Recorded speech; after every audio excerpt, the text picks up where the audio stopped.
Okay, so the first thing to note in relation to this search is the fact that what I couldn't see amongst the results were results under the name, so under the first initial of the subject's first name and the surname.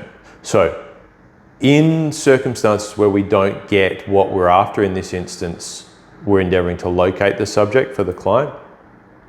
And the results that we've done a detailed search and there are no current listings. Now, that's not necessarily surprising for this subject because of the fact that this person is not working, doesn't own land, is not involved in companies, is not on the electoral roll apparently, is living in perhaps semi-itinerant situation in the sense that they might be moving around. I think the client said that this person stayed in a caravan park previously, is on welfare, and so those types of people, generally speaking, are more difficult to locate, as is, for example, a person who is actively seeking to avoid detection.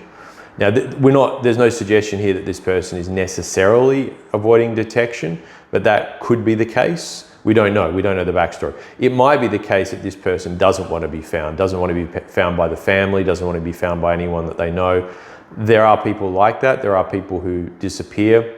Have you ever seen that, that there's a documentary on, I think on YouTube or something, about the people in Japan who disappear every year? Like, I don't know, it's like 100,000 people or something just disappear. Have you seen that? No, but it sounds horrible. Yeah, it's Johatsu or something, to evaporate. It means to evaporate, and that's the Japanese word for it. They disappear because of debts, or they don't like their family or whatever, and they just disappear. So of course we deal in circumstances such as those sometimes, but there's not necessarily a suggestion that that's the case here. But the point for our purposes here is that we've done a detailed search and we haven't got a result that we're interested in necessarily. We do have some information. We've got some phone numbers and some email addresses, which is good, and that might enable the client to get in touch with them now or down the track. But independently of that, what we want to do is, if we're not getting what we want to go a bit broader. So there's always a question of, we talked yesterday about zooming in and zooming out, right? So for example, when you are doing an investigation, you need to zoom all the way out and then you need to zoom all the way in. So I always use the crime scene analogy, right? So you rock up, there's been a murder or whatever it is, and you look at the crime scene, and then you go look at the crime scene as a whole for any evidence that might be relevant, and that could be anything in the room or the house or whatever. Then you need to go right into any details. So any hairs, any fingerprints, any blood spurts, any DNA, any, anything that looks untoward in the house or in the room. But then you need to zoom all the way out, right? So you need to consider, if that doesn't lead you to the outcome that you're after, then you need to zoom all the way out, and you need to think, okay, if I was the culprit, what could I have done? I might have come into the house, I might have, left footprints in the front yard, I might have used the Wi-Fi, I might have taken the mail, whatever it is. There might be evidence somewhere else outside of the direct crime scene that might be relevant. And you might have to wait for days, weeks, months to get that evidence, depending on what it is. So you might have to subpoena or get access to records, digital records like internet service provider records or something like that. It's the same principle in almost any investigation, especially an investigation of this type. So ideally, imagine you're going to park at a busy place in front of a restaurant that you want to eat at. Well, my strategy is I drive right past it, and maybe there's a park right out the front. And if there's not, well, I'll gradually go around the block and around the next block until I find a park that is as close as possible. It's kind of the same principle. But sometimes it makes more sense to start broad. So in this instance, what we've got is we've got a surname that is not that common. And that's a good thing for our purposes, because what we did is we've done the searches under the name of the subject, the first name, which is not overly common, and the surname, which is not overly common. And there aren't that many results. I mean, there's really, I think the results under this name, there's only, I don't know, I forget off the top of my head whether there are results for other persons with this same first and last name. But for our purposes, the point is that what we can also do in this instance, which I don't think we have done, is we can search by the first initial and the last name, right? And that is going broader. Okay, that is instituting a less intensive filter. When we search on a public record database under the first and last name, in this instance, that's all we're going to get. But never forget that the public record databases, most or all of them, they also include results. They also display results for persons where they just show the first initial of the first name, right? And the last name. It's almost always they show the last name, but often they just show the first initial of the first name, right?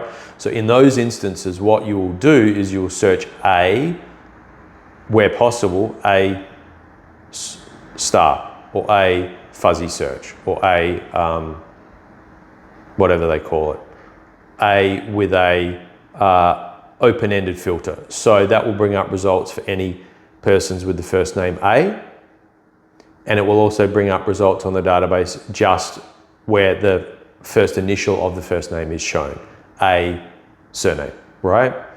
And you will find that in almost all public record databases, the major ones, I think, to my knowledge, they all show results of that type, just the A, right? Now, don't ask me how the databases collect the information that they display. I don't know. I get asked that by clients sometimes. They don't tell us, or they're very vague in their responses. That's not really my concern so much. My concern is that it's like squeezing a wet towel and trying to get every drop of water out of the towel. That's what we need to do with the databases. So in this instance, what we should do, and I think I've already done it on Vita, but next time you dial up Detective Desk, what you should do is you should search under just the initial. Do you want to just double check and make sure you haven't actually done that? And also keep in mind the fact that it's not uncommon for a lot of the databases to contain errors. Not land titles. I think I've only ever seen one error on land titles, but all the other databases regularly contain errors because of people have entered it the wrong way, or they can't read someone's handwriting, or there's a mistake, there's a problem with the database, the operation of the database, whatever it is. So there are some results. So A and the surname of the subject, and we have no way of knowing whether these results are relevant or not. The only way we'd know that is if we looked and did further searches on those addresses, or we saw that those addresses had listings for persons with a different first name. So Alexander, for example, or Andrew. That's not our subject, right? So in the event that we can rule them out that way, then we can do that. But in the event that we can't rule them out, then they are a possible lead.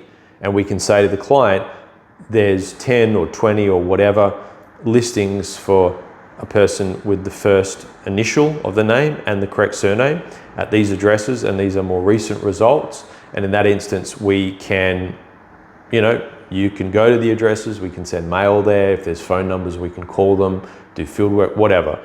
Do that. Just hop into Vita for a sec, mate, and just have a look at what I've done in the recent searches.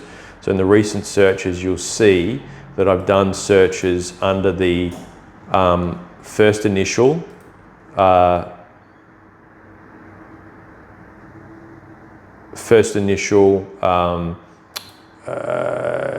then there's fuzzy's not quite the right word. So fuzzy usually means that it will search for combinations of the word. So for example, if I want to find a person called Alex Thompson, I can put in Alex Thompson, and it will also bring up search results under the name Thompson where Thompson is spelt differently, for example, without an H or something like that, right? And so that's really a fuzzy search. But what I'm referring to is where you have a search function where you put in the initial and then it will search any combination of letters after that, right? So we put in A in this instance, in this database, we put in A star, and then it will bring up every combination of A, whatever, Andrew, Alan, everything. And it will also, if you scroll down, when you've got those results in front of you, you'll also see just listings for A, right? That's what I didn't see in the report. I didn't see them from, and usually, so these results, all these listings for A, these are probably not relevant in this database because they're older results, right? And we know where the subject was more recently than that. And so they're not, even if they relate to the subject, they're not necessarily helpful. But in Detective Desk, which has results much more recently, and a result with the first initial and the surname might be of relevance, right? And so that is a way of, and keep in mind, you might always get a result that has the subject's name misspelled for whatever reason. So that is a way of going broader, okay? That's like a way of zooming out on the crime scene and thinking about things that are not just tangible or visible in front of you. Digital evidence, for example. The phone, you know, if the person was related to the victim, the person might have come in and their phone might have connected to the Wi-Fi at the time that they did the murder. And then if you can, from biological evidence or other evidence, if you can work out when the murder happened, you can say, well, there was a likelihood that this person was in the vicinity of the premises at that time, right? So you're going as outwardly and as broad as possible, and that's one way you can do this. I think that's really the only further thing we can do here, other than going to the client saying these are the emails and phone numbers and addresses for persons just with the first name, first initial that could be examined. So that's something that we should do. So next time you do Detective Desk, run that search, okay? And also these results for A and then the surname, these ones that we've found that are recent, we can't necessarily rule them in or out, so they might be worth mentioning. So that's that.